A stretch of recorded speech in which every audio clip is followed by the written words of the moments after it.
नमस्कार दोस्तों, मैं हूँ रूबी पारिक आपके साथ और गीगल पर अब आप सुनेंगे आज की कहानी द येलो वॉलपेपर, जिसे लिखा है शर्लॉट पर्किंस गिलमैन ने। और इस कहानी में एक फीमेल जो महसूस करती है, जो कहना चाहती है, वो सारी जर्नी हम जानेंगे। तो चलिए बिना देर किए शुरू करते हैं इस कहानी को। ये काफी कम होता है कि जॉन और मेरे जैसे नॉर्मल लोग अपने खानदानी घर में गर्मी की छुट्टियां गुजारे। ये खानदानी मकान एक कॉलोनियल मैंशन है, एक तरह से बोलूं तो हॉन्टेड हाउस लगता है। पर यहाँ आकर रोमांस वाली फीलिंग्स भी जाग जाती है। हालांकि ये कुछ ज्यादा ही हो जाएगा। बावजूद इसके मैं बड़े कॉन्फिडेंस से बोल सकती हूँ कि यहाँ कुछ तो गड़बड़ है, वरना इसकी कीमत इतनी कम क्यों होती, और क्यों इतने लंबे वक्त से ये खाली पड़ा हुआ है। बेशक मेरी बातों से जॉन मेरा मजाक उड़ाएगा, पर क्या फर्क पड़ता है, शादी के बाद ये तो होता ही है। जॉन कुछ ज्यादा ही प्रैक्टिकल है। वो बहुत ज्यादा रिलीजियस नहीं है और ना ही अंधविश्वासी, और वो ऐसी चीजों पर बिल्कुल यकीन नहीं करता जिन्हें एक्सप्लेन करना मुश्किल है। वो जो देखता है उसी पर यकीन करता है। पेशे से जॉन फिजिशियन है और शायद यही वजह है कि मुझे ठीक होने में इतना वक्त लग रहा है। दरअसल वो तो मानता ही नहीं है कि मैं बीमार हूँ। अब इसमें मैं क्या कर सकती हूँ? अगर कोई हाईली क्वालिफाइड फिजिशियन जो किसी का पति हो अपने दोस्तों और रिश्तेदारों को ये समझाए कि कोई बीमारी नहीं है, सिर्फ टेम्पररी नर्वस डिप्रेशन है, थोड़ी सी हिस्ट्रिकल प्रॉब्लम है, तो कोई क्या बोल सकता है। मेरा भाई भी एक टॉप क्वालिटी का फिजिशियन है, पर वो भी सेम यही चीज बोलता है। तो इसलिए मैं फॉस्फेट्स या फॉस्फाइड्स, जो भी इसका नाम है, वो लेती हूँ और साथ में दूसरे टॉनिक भी लेती हूँ। एक्सरसाइज करती हूँ, साफ हवा में रहती हूँ, और जब तक ठीक ना हो जाऊँ मुझे काम करना मना है। पर्सनली मैं इन बातों से एग्री नहीं करती। मुझे लगता है कि अगर मैं काम करूंगी, बाहर घूमने जाऊंगी या अपनी लाइफस्टाइल चेंज करूं तो शायद मैं ठीक हो सकती हूँ। पर मैं क्या करूं? कुछ टाइम पहले मैं सबसे छुपकर कुछ लिखती थी, पर लिखने से मुझे काफी थकान होती है। मुझे तो कभी लगता है जैसे मेरी हालत है, इसमें मुझे लोगों का ज्यादा सपोर्ट मिलना चाहिए। पर जॉन को लगता है कि अगर मैं रात दिन अपनी बीमारी के बारे में सोचती रहूंगी तो और ज्यादा डिप्रेशन में आ जाऊंगी। और मुझे भी काफी हद तक ये बात सही लगती है। तो अब इस घर के बारे में मैं आपको बताती हूँ। ये जगह बड़ी खूबसूरत है और शांत है। गांव से 3 मील दूर सड़क के किनारे ये अकेला मकान है। ये घर किसी कहानी के पुराने इंग्लिश स्टाइल बंगले जैसा है। बंगले का गेट काफी बड़ा है, ऊंची ऊंची दीवारें हैं, और नौकरों के लिए अलग से छोटे छोटे घर भी बने हुए हैं, और एक बेहद खूबसूरत गार्डन भी है। ऐसा खूबसूरत गार्डन मैंने आज तक नहीं देखा। बहुत बड़ा, जिसमें खूब सारे फूलों के पेड़ पौधे लगे हैं, और जगह जगह पर बैठने के लिए शेड्स बने हैं जिनके ऊपर अंगूर की बेलें लिपटी है। यहाँ पर ग्रीन हाउस भी बने हैं, लेकिन उनमें से ज्यादातर टूटे हुए हैं। पर मुझे लगता है कि ये एक डिस्प्यूटेड प्रॉपर्टी है, क्योंकि कई सालों से ये जगह एकदम खाली पड़ी है। लेकिन इसके बावजूद मुझे यहाँ डर लगता है। इस घर में कुछ तो अजीब है, मैं इसे फील कर सकती हूँ। एक रात मैंने जॉन को ये बात बोली थी और उसने बोला कि ये तुम्हारा वहम है, खिड़की बंद रखो। मुझे कभी कभी जॉन पर बड़ा गुस्सा आता है। मैं इतनी सेंसिटिव तो पहले कभी नहीं थी। शायद ये मेरी नर्वस कंडीशन की वजह से है। पर जॉन कहता है कि अगर मुझे ये सब फील होगा तो मैं प्रॉपर सेल्फ कंट्रोल नहीं कर पाऊंगी। इसलिए मुझे किसी भी तरह खुद को कंट्रोल करना होगा, कम से कम उसके सामने तो। और यही चीज मुझे और ज्यादा परेशान करती है। मुझे अपना रूम जरा भी पसंद नहीं। मुझे नीचे वाला कमरा चाहिए था जिसका दरवाजा गार्डन की तरफ खुलता है। कमरे में पुराने जमाने के फूलों वाले पर्दे लगे हैं। उसकी खिड़की पर गुलाब ही गुलाब लगे हैं। लेकिन जॉन मेरी सुनता कहाँ है। इसमें सिर्फ एक विंडो है और डबल बेड की जगह भी नहीं है। ऊपर से इसके साथ कोई दूसरा रूम भी नहीं है जहाँ मैं रहूं, जॉन ने कहा। वैसे जॉन बहुत ही लविंग हस्बैंड है और मुश्किल से ही कभी डांटता है।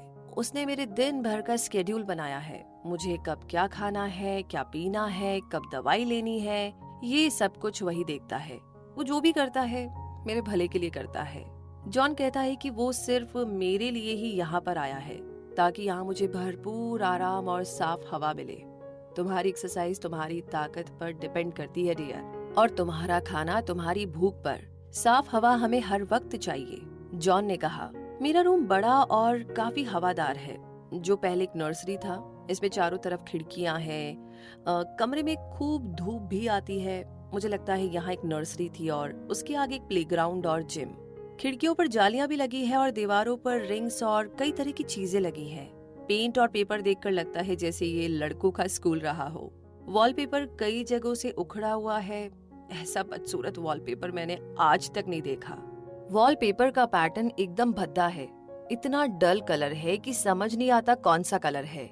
ये रंग है तो पीला, पर सनलाइट में फेड हो चुका है। कुछ जगहों में वॉलपेपर ऑरेंज कलर का लगता है तो कुछ में एक अजीब सा सल्फर का टिंट नजर आता है। मुझे पूरा यकीन है जो बच्चे यहाँ आते होंगे उन्हें ये वॉलपेपर जरा भी पसंद नहीं होगा। जब ये मुझे ही पसंद नहीं आ रहा है तो बच्चों को कैसे पसंद आता होगा। जॉन आ रहा है, ये छुपा देती हूँ। उसे मेरा लिखना जरा भी पसंद नहीं। हम लोग यहाँ 2 हफ्तों से हैं और इससे पहले मुझे कभी भी लिखने का मन नहीं किया। अब मैं विंडो के पास बैठी हूँ। मैं जब तक जी चाहे लिख सकती हूँ। जॉन पूरा दिन बाहर रहेगा। हो सकता है रात में भी बाहर रहे अगर उसके पास कोई सीरियस केस हो। चलो अच्छा हुआ मेरा केस सीरियस नहीं है, लेकिन मेरी नर्वसनेस मुझे डिप्रेशन में डाल रही है। जॉन को मेरी हालत का अंदाजा नहीं है। उसे बस यही लगता है कि पैनिक करने का कोई रीजन नहीं है। बस यही उसके लिए बहुत है। हाँ, ये तो बस नर्वसनेस है, पर ये मेरी तबीयत और बिगाड़ सकती है।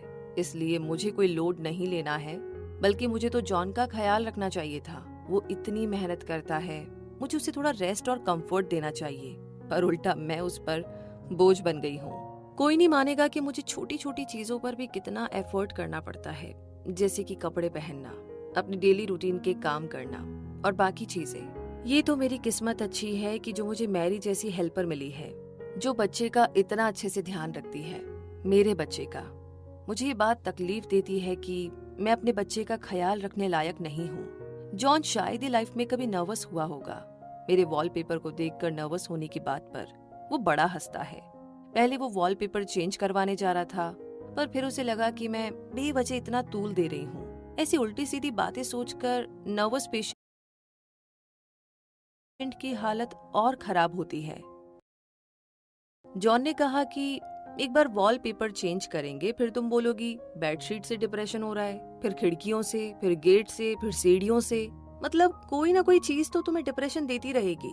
तुम्हें पता है ये जगह तुम्हारे लिए एकदम सही है, और 3 महीने किराए पर रहने के लिए रेनोवेशन पर पैसा वेस्ट करना बेवकूफी है। तो फिर नीचे वाले रूम में रहते हैं, मैंने कहा।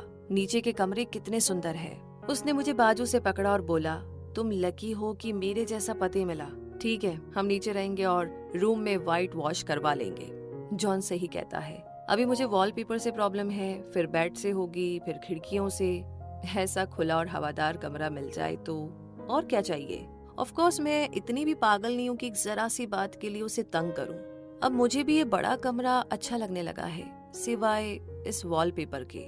रूम की खिड़की से मैं गार्डन देख सकती हूँ। वहाँ लगे अजीब से शेड्स देख सकती हूँ जो बैठने के लिए लगे हैं। पुराने फैशन के लगे हुए फूल पौधे देख सकती हूँ और खुरदुरे पेड़ भी देख सकती हूँ। खिड़की से दूर सी साइड भी दिखता है और एस्टेट का पूरा हिस्सा भी। मुझे हमेशा गार्डन में कई सारे लोग चलते फिरते नजर आते हैं, पर जॉन कहता है कि यहाँ हमारे अलावा कोई नहीं रहता, इसलिए ये सब मेरा वहम है। जैसी मेरी इमेजिनेशन पावर और स्टोरी बनाने की हैबिट है, मेरे जैसे नर्वस पेशेंट के लिए ठीक नहीं है। मुझे अपनी विल पावर से इसे कंट्रोल करना होगा और मैं यही कोशिश करती हूँ। पर कभी कभार थोड़ा बहुत लिखने से मन का बोझ हल्का हो जाता है, पर जैसे ही कुछ लिखने बैठती हूँ बहुत थक जाती हूँ। ऊपर से यहाँ ऐसा कोई नहीं जो मेरे लिखे हुए पर कुछ एडवाइस दे या तारीफ करे। जॉन कहता है जब मैं ठीक हो जाऊंगी तो कजन हेनरी और जूलिया को इनवाइट करेंगे। काश मैं जल्दी ही ठीक हो जाऊं, पर अभी ये सब नहीं सोचूंगी। ये वॉलपेपर, ऐसा लगता है मानो इसे पता है कि इसे देखकर मुझे अजीब सी फीलिंग आती है। वॉलपेपर की एक जगह पर पैटर्न ऐसा लगता है जैसे किसी की टूटी हुई गर्दन हो और 2 आंखें बाहर निकल आई हो जो आपको घूरे जा रही है। बार बार मेरी नजर इसी जगह पर पड़ती है और मेरा खून खौलता है। चाहे मैं रूम के किसी भी कोने में रहूं, ये आंखें मेरा पीछा ही नहीं छोड़ती, लगातार मुझे घूरती रहती है। दीवार की एक जगह पर वॉलपेपर बराबर नहीं है, वहां पर एक आंख ऊपर तो दूसरी नीचे चली जाती है। मैंने किसी बेजान चीज में इतना एक्सप्रेशन पहले कभी नहीं देखा, पर ये होता है। बचपन में मैंने कई बार बिस्तर पर लेटे हुए खाली दीवारों और प्लेन फर्नीचर पर अजीब अजीब से पैटर्न बनते देखे हैं। हमारे घर में एक अलमारी थी जिसका नॉब मुझे ऐसा लगता था जैसे आंख मार रहा हो। एक चेयर थी जो मुझे हमेशा एक स्ट्रॉन्ग फ्रेंड जैसी लगती थी, जैसे कि अगर कोई चीज मुझे डराए तो मैं उस चेयर पर चढ़ जाऊं और वो मुझे बचा ले। इस रूम का फर्नीचर हम नीचे वाले रूम से लेकर आए हैं क्योंकि इस रूम के फर्नीचर की हालत खस्ता थी। मुझे लगता है कि जब यहाँ प्ले रूम होता होगा तो बच्चों ने यहाँ बड़ी तोड़फोड़ की होगी, क्योंकि दीवार का वॉलपेपर भी कई सारी जगह से फटा हुआ है, जैसे किसी ने नोच के फाड़ा हो। फर्श पर जगह जगह खरोंचे हैं, कई जगह से प्लास्टर उखड़ा हुआ है। जब हम यहाँ आए थे तो रूम में सिर्फ एक भारी बेड था और वो भी टूटा फूटा हुआ। मुझे बाकी चीजों से कोई प्रॉब्लम नहीं है, बस इस वॉलपेपर से है। आजकल यहाँ जॉन की सिस्टर भी है, बहुत प्यारी लड़की है और मेरा बड़ा ध्यान रखती है, पर मुझे इससे भी छुपकर लिखना होगा। ये लड़की एकदम परफेक्ट है, हर काम में माहिर। इसके लिए हाउसकीपिंग से बढ़िया और कोई प्रोफेशन नहीं हो सकता। पर मुझे पता है कि अगर ये मुझे लिखते हुए देख लेगी तो यही बोलेगी कि राइटिंग मेरे लिए सही नहीं है। जब वो आसपास नहीं होगी मैं तब लिखूंगी और खिड़की से उसे बाहर दूर टहलते हुए देखती रहूंगी। इस वॉलपेपर में एक डिफरेंट शेड का सब पैटर्न भी है और ये वाला तो और भी इरिटेट करता है, लेकिन ये आपको मुश्किल से नजर आएगा, और वो भी एक खास लाइट में। पर जहाँ वॉलपेपर फेड नहीं हुआ है, जहाँ सनलाइट नहीं पड़ती, वहाँ मुझे एक अजीब सा इंसानी फिगर नजर आता है जो फ्रंट डिजाइन के पीछे छुपा हुआ सा लगता है। ओहो, जॉन की सिस्टर आ गई, राइटिंग बंद करनी पड़ेगी। वेल, आज जुलाई का चौथा दिन भी गुजर गया। हमारे मेहमान जा चुके हैं और मैं बहुत थकी हुई हूँ। जॉन ने सोचा कि शायद किसी के आने से मेरा दिल बहल जाएगा, तो मेरी माँ और नीली और बच्चे एक हफ्ते के लिए आए थे। मैंने कोई लोड नहीं लिया, सब कुछ जेनी ने ही संभाला। इसके बावजूद मैं इतना थका हुआ फील कर रही हूँ। जॉन बोलता है कि अगर मैं जल्दी ठीक नहीं हुई तो वो मुझे डॉक्टर वियर मितवेल के पास भेज देगा, पर मेरा मन नहीं है वहाँ जाने का। मेरी एक दोस्त है जो एक बार उसके पास गई थी और उसी ने मुझे बताया कि वो जॉन और मेरे भाई से भी बुरा है, बल्कि उनसे कहीं ज्यादा बुरा है। और इसके अलावा इतनी दूर कौन जाएगा। मैं आजकल पता नहीं क्यों बहुत रोती हूँ। नहीं, मैं जॉन या किसी और के आगे नहीं रोती, अकेले में रोती हूँ। वैसे भी आजकल मैं ज्यादातर अकेली ही होती हूँ।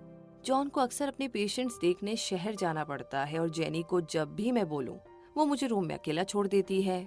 मन होता है तो मैं गार्डन में वॉक कर लेती हूँ या घर के बाहर वाली उस सुंदर सी सड़क पर घूमने चली जाती हूँ, या कभी गुलाब के पौधों के नीचे बैठ जाती हूँ या गार्डन की घास पर लेटी रहती हूँ। इस वॉलपेपर के बावजूद मुझे ये कमरा अब अच्छा लगने लगा है। शायद इसी वॉलपेपर की वजह से ये मेरे माइंड में छप गया है। मैं इस बड़े से बेड पे लेटी हूँ, मुझे लगता है किसी ने इसे यहाँ गाड़ दिया है। ये जरा भी हिलता डुलता नहीं। 1 घंटे से मैं उसी पैटर्न को देखे जा रही हूँ, जैसे कोई जिम्नास्ट पहले एम करता है फिर पॉइंट पर जंप करता है। मुझे डिजाइन्स के बेसिक प्रिंसिपल थोड़े बहुत पता है और मुझे ये भी पता है कि इस डिजाइन को ना तो अरेंज किया गया है और ना ही ये कोई लॉ ऑफ रेडिएशन, ऑल्ट्रेशन या रिपीटेशन या सिमेट्री को फॉलो करता है। डिजाइन बेशक रिपीट हो रहा है पर चौड़ाई में। वॉलपेपर की हर चौड़ी स्ट्रिप अलग है, इसे ध्यान से देखो। लेकिन वहीं दूसरी तरफ पैटर्न डायगोनली कनेक्ट हो रहे हैं और डिजाइन की आउटलाइन लहरों की तरह लगती है जो आंखों को कंफ्यूज करती है। ये एक तरह का ऑप्टिक हॉरर है, जैसे समुद्र में सीविड्स भर गई हो। पूरा डिजाइन हॉरिजॉन्टली भी जाता है, कम से कम मुझे लगता है।